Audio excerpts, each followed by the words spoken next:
Bismillahirrahmanirrahim. Assalamualaikum warahmatullahi wabarakatuh.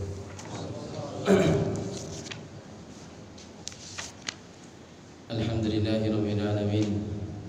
Wassalatu wassalamu ala nabiyyina Muhammadin wa ala alihi wa sahbihi wa man tabi'ahum bi ihsanin ila yaumiddin. Amma ba'd.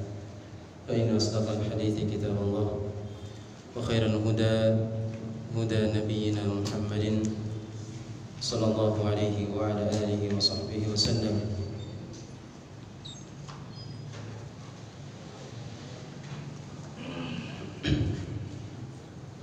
Syarrul umuri muhdatsatuha fa inna kulla muhdatsatin bid'ah wa kulla bid'atin dhalalah wa kulla dhalalatin fin-nar. Ayyuhal hadirun jamaah salat maghrib, bapak-bapak, saudariku, saudara-saudari yang saya hormati dan saya muliakan, kita kembali bersyukur kepada Allah Subhanahu wa taala atas berbagai nikmat yang diberikan kepada kita, yang mana di malam hari ini, di tempat yang mulia ini, Allah Subhanahu wa taala kembali mengumpulkan kita dalam rangka tafaqquh fid din, mempelajari agama Allah Subhanahu wa taala.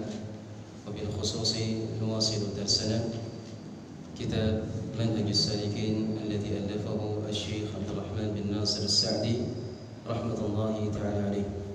Dan secara khusus di malam hari ini kita akan melanjutkan pelajaran membahas sebuah kitab yang dikarang oleh Syekh Abdul Rahman bin Nasir As-Sa'di rahimahullahu taala yang berjudul Manhajus Salikin. Sebuah kitab yang membahas seputar fikih Islami dari pembahasan taharah sampai pembahasan fikih al-munakahat wal jinayat. Sudah kita sebutkan di pertemuan sebelumnya bahwa fikih atau kitab yang kita ajarkan di majelis kali ini adalah kitab yang mengajarkan mazhab Imam Al-Hambali rahimahullahu taala. Dan di dalam agama Islam kita, di dalam agama kita yang terkenal itu hanya ada 4 madhab: madhab Hanafi, madhab Maliki, madhab Syafi'i, dan madhab Hambali. Untuk wilayah Asia seperti daerah negara Saudi Arabia, Yaman dan sekitarnya, banyak-banyak tersebar madhab Imam Hambali rahimahullahu ta'ala. Demikian pula di negara kita, negara Indonesia ini, yang tersebar di negara kita adalah madhab Syafi'i rahimahullahu ta'ala. Adapun di negara Mesir di sana, yang tersebar itu adalah madhab Hanafi kalau tidak salah. Kemudian di bagian Eropa itu yang tersebar madhab Maliki rahimahullahu ta'ala. Perlu diketahui juga, sebenarnya yang disebutkan oleh para ulama madhab itu sangatlah banyak. Cuma yang terkenalnya itu hanya 4 madhab. Kenapa demikian? Karena dari setiap madhab ini itu mempunyai murid yang menyebarkan dari setiap ajarannya. Imam Malik sendiri yang menyebarkan madhab Imam Malik adalah Syekh Al-Imam Ibn Abdul Bar rahimahullahu ta'ala. Adapun yang menyebarkan madhab Imam Ahmad rahimahullahu ta'ala adalah seorang imam yang mulia, Imam Ibn Qudamah rahimahullahu ta'ala. Adapun yang menyebarkan madhab Hanafi rahimahullahu ta'ala adalah seorang imam yang menuliskan kitab Aqidah At-Tahawiyah, Imam At-Tahawi atau Imam Ibn Abdul Aziz rahimahullahu ta'ala. Itulah beberapa rangkaian, beberapa gambaran bahwa dalam agama Islam ini yang tersebar itu adalah 4 madhab, walaupun sebenarnya sangatlah banyak. Dan insyaallah di malam hari ini dan malam selanjutnya kita akan membahas kitab Manhajus Salikin yang dikarang oleh Syekh Abdul Rahman bin Nasir As-Sa'di rahimahullahu ta'ala. Langsung saja kita masuk dalam pembahasan. Qala Imam As-Sa'di rahimahullahu ta'ala, Bismillahirrahmanirrahim. وبه نستعين الحمد لله نحمده ونستعينه ونستغفره ونتوب إليه ونعوذ بالله من شرور أنفسنا وسيئات أعمالنا من يهده الله فلا مضل له ومن يضلل فلا هادي له وأشهد أن لا إله إلا الله وحده لا شريك له وأشهد أن محمدا عبده ورسوله أما بعد. Beliau memulainya dengan Bismillahirrahmanirrahim karena beliau mencontoh Kitabullahil Aziz, beliau mencontoh Al-Quranul Karim, karena kita maklumi bersama setiap dari surah Al-Quranul Karim itu pasti dimulai dengan Bismillahirrahmanirrahim. Kemudian yang kedua, beliau memulai kitabnya dengan Bismillahirrahmanirrahim iqtidaan bi nabiyyina Muhammad sallallahu alaihi wa alihi wasallam. Beliau mencontoh kebiasaan Rasulullah sallallahu alaihi wasallam ketika beliau menulis surat-suratnya yang dikirimkan ke kerajaan, dan beliau biasanya memulai dengan Bismillahirrahmanirrahim. Diriwayatkan oleh Imam Al-Bukhari rahimahullah taala dari sahabat Abdullah bin Abbas radhiyallahu taala anhuma, Rasulullah SAW pernah menulis sebuah surat kepada Azim Rum, pemuka negeri Rum. Beliau mengatakan Bismillahirrahmanirrahim min Muhammad bin Abdullah ila Azim Rum Hiraqala aslim taslam yu'tika Allahu ajraka marratain. Kata beliau sallallahu alaihi wasallam, Bismillahirrahmanirrahim, dari Muhammad kepada pemuka negeri Rum yaitu Hiraqala. Beliau mengatakan, berislamlah kalian, masuklah kalian Islam, sesungguhnya Allah Subhanahu wa taala akan memberikan pahala kepada kalian dengan 2 kali lipat. Inti dari hadis yang kita bacakan, di mana Rasulullah SAW memulai suratnya dengan Bismillahirrahmanirrahim. Dan juga disebutkan oleh para ulama bahwa di antara keindahan agama Islam ini, bahwa banyak dari amalan-amalan syariat kita itu biasanya dianjurkan untuk memulainya dengan Bismillahirrahmanirrahim. Kenapa demikian? Supaya amalan yang kita kerjakan tersebut betul-betul diberkahi dan dimudahkan oleh Allah Subhanahu wa taala. Berbeda dengan sebuah amalan, biasanya amalan yang tidak dimulai dengan Bismillahirrahmanirrahim itu mendapatkan kesulitan, mendapatkan kesusahan. Akan tetapi ketika seorang hamba memulai semua amalannya dengan Bismillahirrahmanirrahim, yang pertama dia akan mendapatkan keberkahan dari amalan yang dikerjakan. Yang kedua, dia akan mendapatkan kemudahan dari amalan yang dia kerjakan. Dan berbagai manfaat dan kebaikan ketika seorang hamba memulai pekerjaannya dengan Bismillahirrahmanirrahim. Kemudian beliau memulai dengan muqaddimah, dengan pendahuluan, dengan memuji Allah Subhanahu wa taala. Beliau mengatakan segala puji bagi Allah dan kita memujinya, dan kita meminta pertolongan kepadanya, dan kita pun meminta ampun kepadanya, dan kita bertobat kepadanya, dan juga kita memohon ampun dan meminta perlindungan kepada Allah dari kejelekan diri kita dan dari kejelekan amalan-amalan kita. Perhatikan bagaimana ucapan atas sebuah muqaddimah yang pernah diajarkan oleh Rasulullah SAW ketika beliau berkhutbatul hajah. Ketika dalam sebuah momen, biasanya beliau memulai dengan khutbatul hajah. Apa maknanya? Wa na'udzu billahi min syururi anfusina wa sayyiati a'malina. Dan kami meminta pertolongan kepadamu ya Allah dari kejelekan diri-diri kami. Jiwa ini sebagaimana Allah mengatakan, innan nafsa la'ammaratun bis-su' illa ma rahima rabbi. Sesungguhnya jiwa ini senantiasa mengajak kepada kejelekan kecuali siapa saja yang dirahmati oleh Allah Subhanahu wa taala. Jiwa secara tabiat senantiasa cenderung kepada hal-hal yang jelek, kepada hal-hal yang merupakan syahwat. Oleh karenanya Rasulullah SAW senantiasa meminta pertolongan kepada Allah Subhanahu wa taala dari kejelekan diri-diri kita. Siapapun dari kita, tidakkah yang berbicara, tidakkah yang mendengarkannya, tidakkah yang mendengar melalui live streaming ini, semua dari kita, jiwa kita ini senantiasa mendorong kepada syahwat, mendorong kepada kejelekan, mendorong kepada kemaksiatan, kecuali jiwa yang telah dilindungi oleh Allah Subhanahu wa taala. Dan ini harus kita sadari jemaah sekalian, bahwa sehebat-hebat apapun amalan kita, sebesar-besar apapun ketakwaannya kita, selama kita adalah seorang manusia, maka jiwa kita ini senantiasa akan mengarahkan kepada kejelekan. Maka perlu kita senantiasa meminta pertolongan, meminta perlindungan kepada Allah Subhanahu wa taala. Dan barang siapa yang dia meminta pertolongan kepada Allah, kafahu Allah azza wa jalla. Barang siapa yang dia meminta pertolongan kepada Allah, maka pasti Allah Subhanahu wa taala akan memberikan pertolongan kepadanya. Wa idza sa'alaka 'ibadi 'anni fa inni qarib ujibu da'watad da'i idza da'an. Allah mengatakan, apabila hambaku bertanya tentangku wahai Muhammad, katakan aku sangatlah dekat. Ujibu da'watad da'i idza da'an. Sesungguhnya aku akan memberikan ijabah, memberikan pengabulan doa kepada siapa saja yang meminta kepadaku.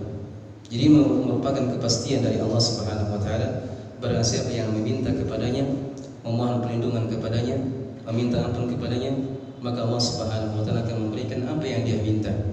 Kemudian di sini dikatakan wasayyiati a'malina, dan juga saya memohon perlindungan kepada Allah dari kejelekan amalan-amalan kita. Ini di antara keyakinan yang harus kita pahami, bahwa amalan kita ini penuh dengan kejelekan, penuh dengan keburukan. Maka biasanya untuk memperbaiki amalan-amalan jelek tersebut, kita diperintahkan oleh Allah Subhanahu wa taala untuk memperbanyak dengan istighfar kepadanya, dan di berbagai amalan-amalan saleh, di berbagai momen-momen penting, Rasulullah SAW mengajarkan kita, setelah kita mengerjakan amalan tersebut, kita tutup dengan istighfar kepada Allah Subhanahu wa taala.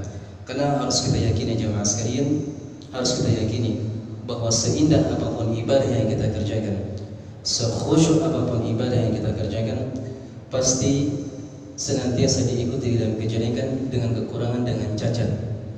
Maka untuk menutupi kekurangan tersebut, kita tutup dengan istighfar kepada Allah Subhanahu wa taala. Di dalam hadits Thauban radhiyallahu taala yang diriwayatkan oleh Imam Muslim, karena Rasulullah sallallahu alaihi wasallam idza sharafa min salatihi istaghfara thalathan. Perhatikan baik-baik. Disebutkan dalam hadits yang diriwayatkan oleh Imam Muslim, Rasulullah sallallahu alaihi wasallam kalau beliau selesai dari salat fardu, beliau langsung beristighfar kepada Allah dengan mengucapkan istighfar 3 kali. Astaghfirullah, astaghfirullah, astaghfirullah. Jadi setelah salat, bukan seorang mengucapkan alhamdulillah, tapi seorang mengucapkan istighfar kepada Allah Subhanahu wa taala. Karena demikian, itulah bagaimana Rasulullah SAW mengajarkan kepada kita bahwa ternyata beliau saja manusia yang paling mulia, akhlak yang paling bagus, suri teladan kita, panutan kita, idola kita. Beliau kalau mengerjakan ibadah penuh dengan kekhusyuan. Bersama demikian beliau saja masih menutup ibadah salatnya dengan istighfar kepada Allah Subhanahu wa taala. Apalagi kita jemaah sekalian, kadang kita ketika kita salat, banyak sekali pikiran-pikiran dunia yang masuk dalam salat kita.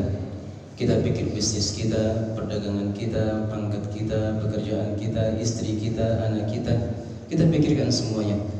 Maka sangat indah sekali agama ini. Setelah kita mengerjakan salat fardu, kita dianjurkan untuk mengucapkan astaghfirullah, astaghfirullah, astaghfirullah sebanyak 3 kali. Kenapa demikian? Supaya memperbaiki dari segala cacat dari ibadah yang pernah kita kerjakan. 1, 2. Setelah seorang mengerjakan manasik haji atau manasik umrah, kita pun dianjurkan untuk memperbanyak istighfar kepada Allah Subhanahu wa taala. Kenapa demikian? Karena demikian dah, mungkin saja barangkali ketika kita melaksanakan manasik haji atau manasik umrah, banyak sekali cacat-cacat yang kita kerjakan, banyak sekali yang kita luputkan dari kebaikan. Maka untuk menutupi hal tersebut, Allah perintahkan kita, fa idza qadaytum manasikakum fadhkurullaha ka dzikrikum aba'akum aw ashadda dzikra. Dan ketika kalian telah selesai dari manasik haji kalian atau manasik umrah kalian, fadhkurullaha ka dzikrikum aw aba'akum aw ashadda dzikra. Maka ingatlah kalian, berzikirlah kalian kepada Allah. Jadi setelah mengerjakan manasik haji, diperintahkan untuk apa? Berzikir kepada Allah. Dan sehebat-hebat zikir adalah istighfar kepada Allah Subhanahu wa taala. Iya, ini di antara contoh dari sebagian amalan. Ketika seorang mengerjakan amalan tersebut, kita dianjurkan untuk mengerjakan, untuk mengucapkan istighfar kepada Allah Subhanahu wa taala. Kenapa? karena amalan yang kita kerjakan banyak sekali kekurangannya. Di sini dikatakan wasayyiati a'malina, dan saya memohon perlindungan kepada Allah dari kejelekan amalan-amalan kami. May yahdihillahu fala mudilla lahu, barang siapa yang Allah Subhanahu wa taala telah berikan petunjuk, maka tidak ada seorang pun yang bisa menyesatkannya. Siapa saja sudah mendapatkan hidayah, petunjuk dari Allah Subhanahu wa taala, tidak ada seorang pun yang bisa menyesatkannya. Walaupun seluruh manusia berkumpul untuk menyesatkan orang yang telah mendapatkan hidayah dari Allah, tidak akan bisa, tidak akan mampu. Karena ini sudah menjadi ketetapan Allah Subhanahu wa taala, Allah yang berkuasa di muka bumi, Allah yang mengatur alam semesta ini. Kalau Allah sudah berkehendak, tidak ada seorang pun yang bisa menolaknya, tidak ada seorang pun yang bisa mengubahnya. May yahdihillahu fala mudilla lahu, barang siapa yang Allah Subhanahu wa taala telah berikan petunjuk kepadanya, maka tidak ada seorang pun yang bisa menyesatkannya. Dan sebaliknya, wa may yudlil fala hadiya lahu, dan barang siapa yang Allah sudah sesatkan, maka tidak ada seorang pun yang bisa memberikan hidayah kepadanya. Ini harusnya jemaah sekalian menjadi renungan bagi kita seluruhnya dan menjadi pelajaran bagi kita bahwa hidayah di tangan Allah Subhanahu wa taala. Maka perlu kita memintanya kepada Allah Subhanahu wa taala. Sebab di sini sudah menjadi gambaran bagi kita, barang siapa yang dia mendapatkan hidayah dari Allah, maka tidak ada seorang pun yang bisa menyesatkannya. Dan barang siapa yang sudah disesatkan oleh Allah, maka tidak ada seorang pun yang bisa memberikan petunjuk kepadanya. Al-amru biyadillah, segala perkara, apakah perkara di langit ataukah perkara di bumi, semuanya milik Allah Subhanahu wa taala. Semuanya di bawah kekuasaan Allah Subhanahu wa taala. Wala mu'aqqiba li hukmihi wa huwa as-sami'ul 'alim, dan tidak ada seorang pun yang bisa menahan dan menolak hukum Allah Subhanahu wa taala, dan Dia Allah Maha mendengar lagi Maha mengetahui. Wa asyhadu an la ilaha illallah wa asyhadu anna Muhammadan abduhu wa rasuluhu. Kemudian beliau mengatakan amma ba'du, yang disebutkan oleh ahli dengan pembahasan inti. Dan ini faslul khitab, adalah kalimat amma ba'du disebutkan oleh ahli tafsir, sebuah kalimat yang diberikan kepada Nabi Daud alaihi salatu wassalam. Wa atainaka faslul khitab, Allah Subhanahu wa taala mengatakan, dan kami berikan kepadanya, yaitu Nabi Daud alaihi salam, faslul khitab, kalimat pemisah. Kalimat pemisah itu adalah kalimat amma ba'du. Inilah kalimat amma ba'du sini yang sering diucapkan oleh para khatib di mimbar Jumat atau para dai ketika mereka menyampaikan muhadarahnya, tausiahnya, mereka mengucapkan kalimat amma ba'du. Itu di antara sunnah Rasulullah SAW ketika beliau berkhutbatul hajah, beliau menutupnya dengan amma ba'du. Beliau mengatakan, fahadha kitabun mukhtasarun fil fiqh, jama'tu fihi bainal masail wad dalail, wa iqtasartu fihi ala ahammil umuri wa a'zamiha naf'an li shiddati ad-darurati ila hadha al-mawdu', wa kathiran ma aqtasiru ala an-nass idza kana al-hukmu fihi wadihan. Kata beliau, ini adalah sebuah kitab yang sangat ringkas dalam pembahasan fikih. Menurut pengetahuan kami, tidak ada sebuah kitab yang paling ringkas yang pernah ditulis oleh para ulama selain daripada kitab Manhajus Salikin, kitab yang paling ringkas. Karena dalam kitab ini beliau mencukupkan dengan penyebutan dalil atau penyebutan pendapat yang paling kuat menurut beliau rahimahullah ta'ala. Beliau tidak terlalu menyebutkan permasalahan khilafiyah, beliau hanya menyebutkan secara isyarat saja. Nanti akan disebutkan oleh muqaddimah beliau bahwa kalau ada sebuah permasalahan yang khilafiyah, permasalahan yang ternyata menjadi sidang pendapat di kalangan para ulama, beliau isyaratkan dengan menyebutkan pendapat yang menurut beliau adalah pendapat yang kuat, jelas. Dan juga di antara metode beliau hanya mencukupkan dengan menyebutkan dalil. Dengan dalil yang beliau sebutkan, itu sudah menjadi isyarat bahwasanya itulah pendapat yang beliau kuatkan. Sebab yang namanya fikih, tidak ada sebuah pembahasan fikih wa qalla man tajidu fiha, sangat sedikit dari pembahasan fikih adalah pembahasan yang disepakati oleh para ulama. Kebanyakannya adalah pembahasan khilafiyah. Maka di sini beliau hanya mencukupkan dengan menyebutkan dalil-dalilnya saja. Kemudian beliau mengatakan, jama'tu fihi bainal masaili wad dalail, saya kumpulkan pada kitab ini antara permasalahan-permasalahan dengan penyebutan dalil. waqtasartu fihi ala ahammil umur, dan saya mencukupkan juga dengan pembahasan yang paling mendasarnya saja. Pembahasan fikih sangatlah luas, dan setiap dari madhab punya pembahasan tersendiri. Seperti dalam madhab Hambali, biasanya ketika mereka menulis kitab fikih, itu biasanya mereka mulai dengan pembahasan taharah, dan taharah itu banyak modelnya. Ada yang memulainya dengan pembahasan air, ada yang memulainya dengan pembahasan wudu, ada yang memulainya dengan pembahasan pembatal wudu, ada yang memulainya dengan pembahasan niat. Banyak bentuknya dan banyak modelnya. Di sini beliau, di antara keindahan kitab ini, beliau hanya menyebutkan pembahasan yang paling penting saja. Beliau hanya menyebutkan pembahasan yang paling penting saja. Wa a'zamiha naf'an, dan pembahasan yang paling bermanfaat saja. Adapun pembahasan yang kurang bermanfaat, beliau tidak sebutkan. Li syiddati dharurati ila hadzal mawdu', karena begitu dibutuhkannya perkara seperti ini. Wa katsiran ma aqtasiru 'ala an-nass idza kana al-hukmu fihi wadihan. Ini dia metode yang beliau tempuh dalam penulisan kitab Manhajus Salikin. Beliau kebanyakannya hanya menyebutkan nas. Inilah istilah yang akan saya sebutkan, karena kita akan mengkaji sebuah kitab yang berbahasa Arab, maka tentunya saya akan menyebutkan istilah-istilah dalam bahasa Arab supaya kita tidak canggung. Istilah yang pertama dalam pembahasan fikih ada namanya an-nas. Nas itu adalah sebuah dalil yang sharih, yang jelas, tidak ada kemungkinan kebatilan di dalamnya. Atau juga dengan bahasa lain, nas juga adalah kata lain dari dalil Al-Quran dan Sunnah Rasulullah SAW. Jadi kalau saya katakan pembahasan seperti ini sudah ada nasnya, maksudnya apa? Sudah ada dalilnya dari Al-Quran dan Sunnah Rasulullah SAW. Jadi kata beliau kebanyakannya saya mencukupkan dengan penyebutan nas apabila hukumnya sangatlah jelas. Jadi kalau biasanya hukumnya sudah sangat jelas, tidak ada kemungkinan lain, beliau hanya mencukupkan dengan penyebutan nasnya. Disuhulati hifdhihi wa fahmihi 'ala al-mubtadi'in, li'anna al-'ilma ma'rifatul haqqi bidalilihi. Banyak sekali pembahasan beliau yang disebutkan di sini. Beliau mengatakan wal fiqhu ma'rifatul ahkam syar'iyyah al-far'iyyah bi adillatiha min al-kitab was sunnah. Sekarang perlu kita definisikan dulu, karena beliau di sini menyebutkan fikih secara istilah, perlu kita definisikan juga fikih secara bahasa. Sekarang kan kita belajar fikih. Sekarang apa yang dimaksud dengan fikih tersebut? Fikih secara bahasa adalah pemahaman. Jadi kalau saya mengatakan ini fulan tidak ada fikihnya, apa maksudnya di situ? Maksudnya si fulan ini tidak ada pemahamannya. Ini si dai ini, si ustadz ini tidak ada fikihnya. Bukan artinya tidak punya ilmu fikih dia.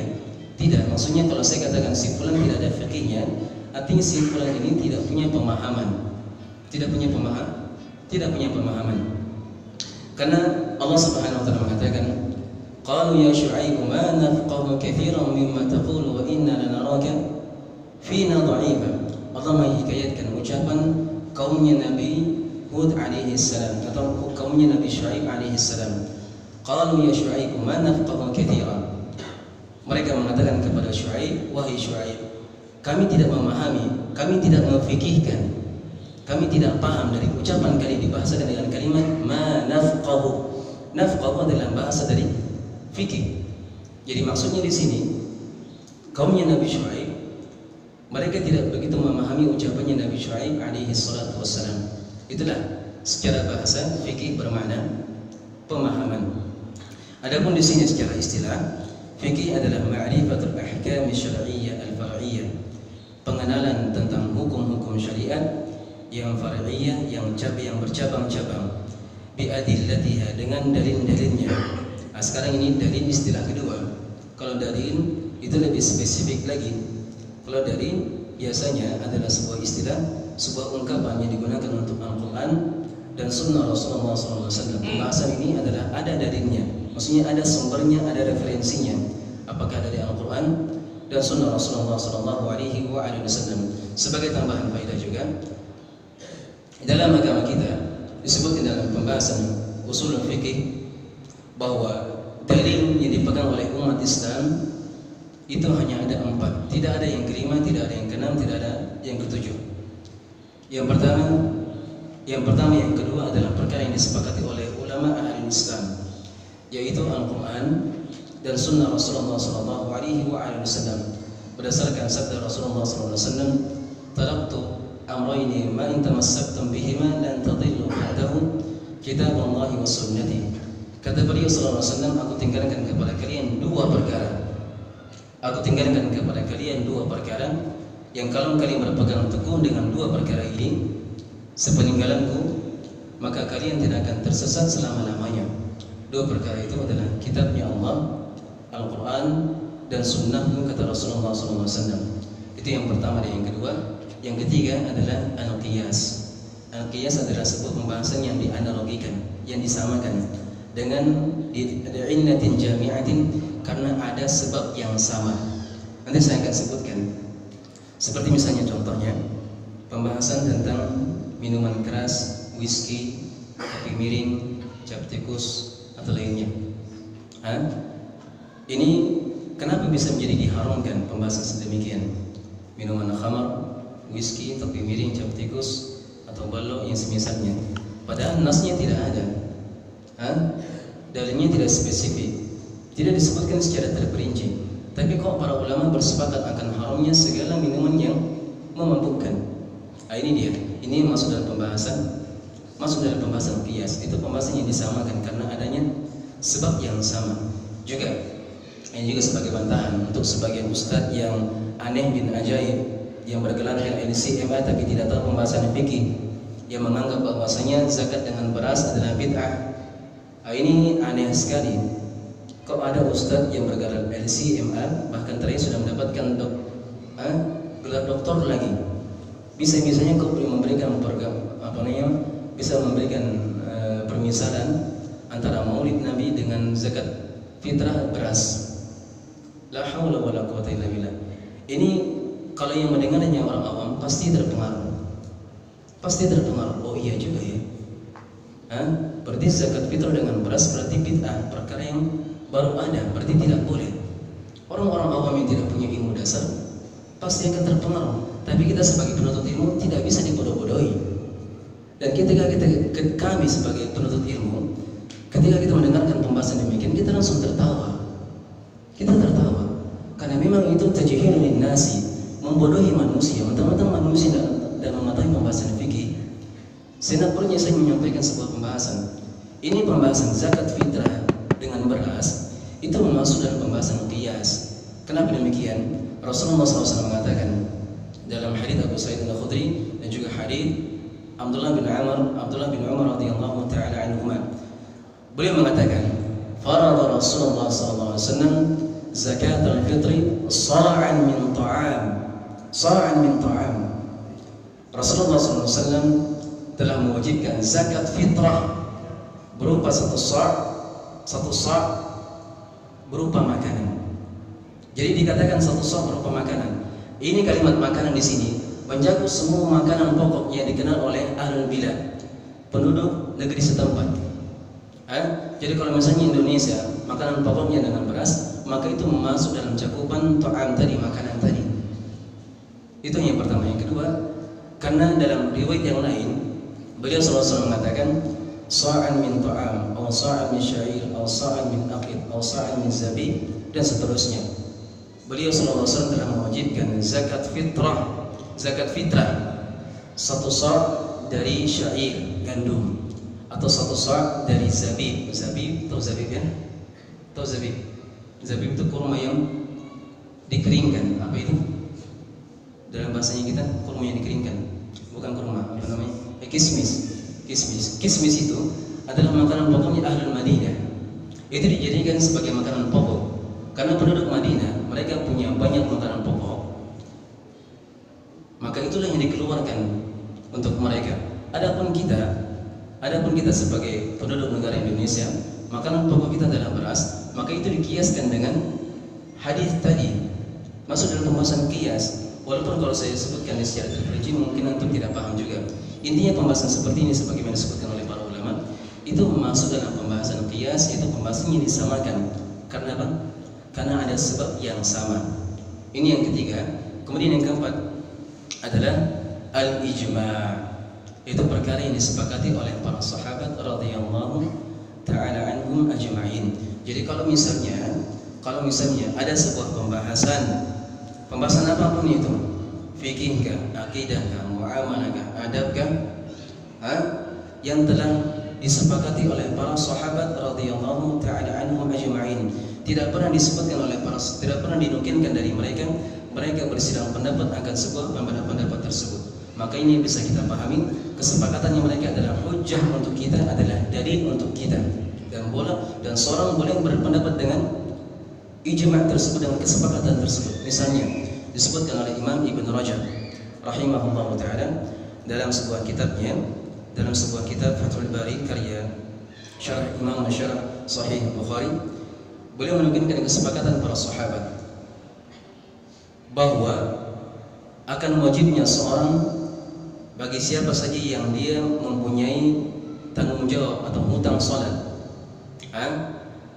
dia salat zuhur ketiduran, bangun di salat asar atau bangun di salat maghrib, apa yang harus didahulukan?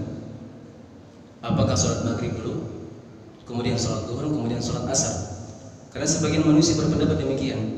Misalnya begini, dia ketiduran dari salat zuhur dan salat asar, dia hanya terbangun di salat maghrib. Maka sekini muncullah pertanyaan, apa yang harus didahulukan? Apakah salat maghrib dahulu, kemudian salat zuhur, kemudian salat asar? Jelas? Ini nukilan kesepakatan yang disebutkan oleh Imam Ibn Rajab rahimahullah ta'ala, bahwa barang siapa yang dia fatatus sholawat, barang siapa yang luput baginya beberapa salat, maka hendaknya yuqaddimul ula fal ula, maka hendaknya dia mendahulukan salat yang pertama, kemudian salat yang pertama. Jadi kalau misalnya dia luput darinya salat zuhur, salat asar, salat maghrib, apa yang didahulukan? Salat zuhur. Ini sepakatan para ulama, tidak ada yang menyelisihi hal tersebut. Jadi kalau ini sudah disepakati, itu sudah menjadi hujjah dan tidak boleh ada seorang pun yang menyelisih pendapat tersebut. Kapan ada menyelisihi, maka dia dianggap sesat dan menyesatkan. Jelas? Baik, inilah empat perkara yang menjadi hujjah dan referensi kaum muslimin dalam pembahasan agamanya. Baik, di sini dikatakan al-ahkamu khamsatun, hukum ada 5. Ini sudah 5 lebih semuanya. Beliau mengatakan yang pertama al-wajib, kewajiban. Apa itu kewajiban? Wa huwa ma kutiba fa'iluhu wa uqiba tarikuhu. Kewajiban tersebut yang apabila dikerjakan mendapatkan pahala, dan apabila ditinggalkan mendapatkan dosa. Kemudian yang kedua al-haram, keharaman. Itu kebalikan dari wajib, yaitu apabila dikerjakan mendapatkan dosa, apabila ditinggalkan mendapatkan pahala. Kemudian yang ketiga al-makruh. Al-makruh sebagaimana disebutkan oleh penulis, ma utiba tarikuhu wa lam yu'aqab fa'iluhu.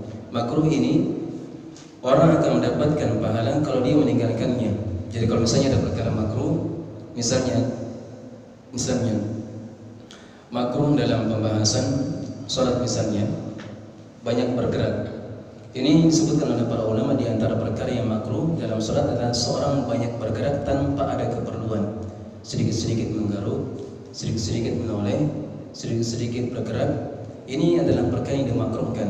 Di antara definisinya makruh tersebut, apabila seorang meninggalkan perkara yang makruh, maka dia akan mendapatkan pahala. Jadi semua perkara yang makruh kalau ditinggalkan mendapatkan pahala. Ingat, walam yu'aqab fa'iluhu. Hanya saja kalau orang yang mengerjakan perkara makruh, dia tidak akan mendapatkan dosa. Terus pertanyaannya, kalau seorang dalam salatnya banyak bergerak, apakah batal salatnya kemudian dia mendapatkan dosa? Semuanya? Saya ulangi, kalau seorang mengerjakan salat dan banyak bergerak, dia bergerak tanpa ada keperluan. Dua pertanyaan saya juga, apakah sholatnya sah? Kemudian si pelakunya apakah mendapatkan dosa?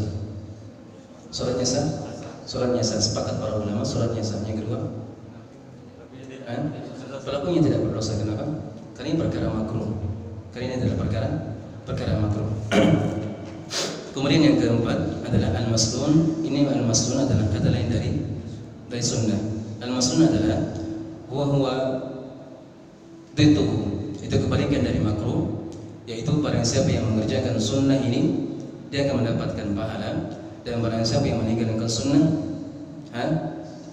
tidak akan berdosa, tapi dia telah meluputkan berbagai kebaikan-kebaikan. Ini perlu ditambah juga. Jadi jangan dikira ketika seorang meninggalkan sunnah itu dikatakan dia tidak berdosa. Memang tidak berdosa, tapi ingat harus ditambah lagi, dia telah meluputkan berbagai kebaikan-kebaikan. Ahlus sunnah wal jamaah hum ahrasun nasi ala sunnati Rasulullah SAW. Yang namanya ahlus sunnah siapapun itu, saya kah, antum kah yang mendengarkan di sini, yang di luar sana, kita semuanya ahlus sunnah, maka kita harus mencari orang yang pertama kali, orang yang paling semangat, orang yang paling termotivasi untuk mengerjakan sunnah Rasulullah SAW. Itulah ciri khas dari ahlus sunnah. Bukan hanya sekedar duduk bermajelis cuma ahlus sunnah wal jamaah, tidak. Tapi yang namanya ahlus sunnah itu ada sunnah dikerjakan, ada sunnah dikerjakan, ada sunnah dikerjakan kapanpun, dimanapun, siapapun dia harus mengerjakan sunnah tersebut dan mengagungkan sunnah tersebut. Itulah ciri khas dari ahli sunnah, bukan hanya sekedar pengakuan. Antum ahli sunnah, apa sebenarnya makna dari ahli sunnah? Ahli sunnah adalah orang yang paling hebat tentang sunnah. Berarti keharusannya kita pun harus mengagungkan, mengedepankan sunnah Rasulullah SAW. Salat duha harus dijaga, salat witir dijaga, salat sunat wajib dijaga, zikir-zikir sunnah dijaga, bacaan Al-Quran harus dijaga. Semua ibadah-ibadah sunnah harus dijaga. Itulah ahli sunnah wal jamaah. Kemudian yang terakhir, al-mubah adalah wahwa alladhi fi'luhu wa tarkuhu ala haddin sawa, yaitu al-mubah, perkara yang dibolehkan, dan thabit dan ketentuan dari perkara mubah ini adalah ketika perkara tersebut tidak ada nas. Ingat, saya sekarang menggunakan istilah bahasa Arab supaya antum paham. Tidak ada nas akan pengharaman dan penghalalannya. Ini apabila suatu perkara tidak ada nas tentang penghalalan dan pengharamannya, pastikan itu adalah perkara yang mubah. Itu adalah perkara yang mubah. Misalnya dalam ketika seorang berpuasa memasukkan air ke dalam mulutnya tanpa ada keperluan, boleh atau tidak? Boleh atau tidak? Boleh saja, karena tidak ada nas yang menunjukkan akan haramnya dan menunjukkan akan bolehnya memasukkan air dalam mulut, boleh saja. Buktinya ketika seorang berwudu, ketika dia berpuasa, dia tetap berkumur-kumur, tidak? Tetap berkumur-kumur, dan tidak boleh ditinggalkan kumur-kumur. Jelas? Atau juga misalnya mandi dalam keadaan berpuasa, boleh tidak? Boleh saja, karena kenapa? Tidak ada dalil, tidak ada nas yang akan menunjukkan akan keharaman dan akan kehalalannya. Itulah untuk mendeteksi apakah perkara tersebut perkara yang mubah ataukah tidak. Dilihat apakah ada nas yang mengharamkan atau yang menghalalkan atau tidak. Kalau tidak ada mengharamkan, tidak ada yang menghalalkan, berarti pastikan dia adalah perkara mubah. Banyak berbicara. Boleh? Boleh saja selama dalam perkara yang baik. Kemudian yang terakhir beliau mengatakan, wa yajibu 'ala al-mukallafi an yata'allama minhu kull ma yahtaju ilayhi fi ibadatihi wa mu'amalatihi wa ghairiha. Qala sallallahu alaihi wa ala alihi wasallam, bayyinillahu bihi khairan yufaqihu fid din, muttafaqun alaih. Rasulullah sallallahu alaihi wasallam bersabda, barang siapa yang Allah inginkan kebaikan untuknya, maka Allah akan pahamkan untuknya urusan agama. Tolak ukur kebaikan seorang hamba adalah dengan mengetahui perkara agama, paham kebaikannya. Barang siapa yang dia tidak paham ilmu agama, tidak paham bahasa Arab, tidak paham Al-Quran, tidak tahu baca Al-Quran, Allah tidak inginkan kebaikan untuknya. Betul tidak? Betul. Ini kan nasnya Nabi, ucapan Nabi. Beliau mengatakan, barang siapa yang Allah inginkan kebaikan untuknya, maka Allah akan pahamkan untuknya perkara agama. Paham kebaikannya, konsekuensinya, barang siapa yang Allah tidak inginkan kebaikan, Allah tidak akan pahamkan dalam urusan agama. Hati-hati jamaah sekalian, hati-hati. Barangkali kalian sudah lama mengaji tapi belum paham agama itu, belum tahu bacaan Al-Quran, belum tahu bacaan hadis, belum paham tentang tata cara salat, belum tahu tentang tata cara berwudu. Ini diantara tanda-tanda. Apabila kalian belum mengetahui hal tersebut, maka mungkin saja Allah belum menghendaki kebaikan untuk kalian. Kebaikannya, barang siapa yang sudah mengetahui perkara tersebut, sudah mengetahui tata cara salat, tata cara berwudu, tata cara berpuasa, tata cara umrah, tata cara berhaji, maka insya Allah dia akan mendapatkan kebaikan dari Allah Subhanahu wa taala. Sudah masuk waktunya. Baik. Baru selesai mukadimah, baru saya masuk. Astagfirullah. Waktu terlalu cepat ini. Besok ya, Rabu, Kamis, Jumat, Sabtu, Senin, Selasa berjumpa lagi. Terus berputar tanpa pernah berhenti. Tiba-tiba saya pun menghina dari antum. Demikianlah, atau antum yang menghina dari saya. Cepat atau lambat yang namanya kita akan beri bisa. Thamaniyatun la budda minha 'ala al-fata wa la budda an tajri 'alaihi thamaniyah. Sebuah ucapan yang sangat indah yang pernah diucapkan oleh seorang yang bijak, seorang yang penyair. Beliau mengatakan thamaniyatun la budda minha 'ala al-fata wa la budda an tajri 'alaihi thamaniyah. 8 perkara. 4 gini. 8 perkara. 8 perkara yang akan menimpa setiap pemuda. Wala budda an tajri 'alaihi thamaniyah. Mau tidak mau, 8 perkara tersebut akan menimpa dari setiap pemuda. Maksudnya bukan cuma pemuda saja. Setiap manusia pasti akan menimpa 8 perkara tersebut. Sururun wa bu'sun, kesenangan dan kesedihan. Wajtima'un wa furqatun, perjumpaan dan perpisahan. Wa 'usrun wa yusrun, kesulitan dan kemudahan. Summa saqan wa 'afiyah, kemudian sakit dan kelapangan. 8 perkara yang harus menimpa diri kita. Apabila ada pertemuan, pasti ada perpisahan. Subhanakallahumma bihamdik, asyhadu an la ilaha illa anta, astaghfiruka wa atubu ilaik. Alhamdulillah, wassalamualaikum warahmatullahi wabarakatuh.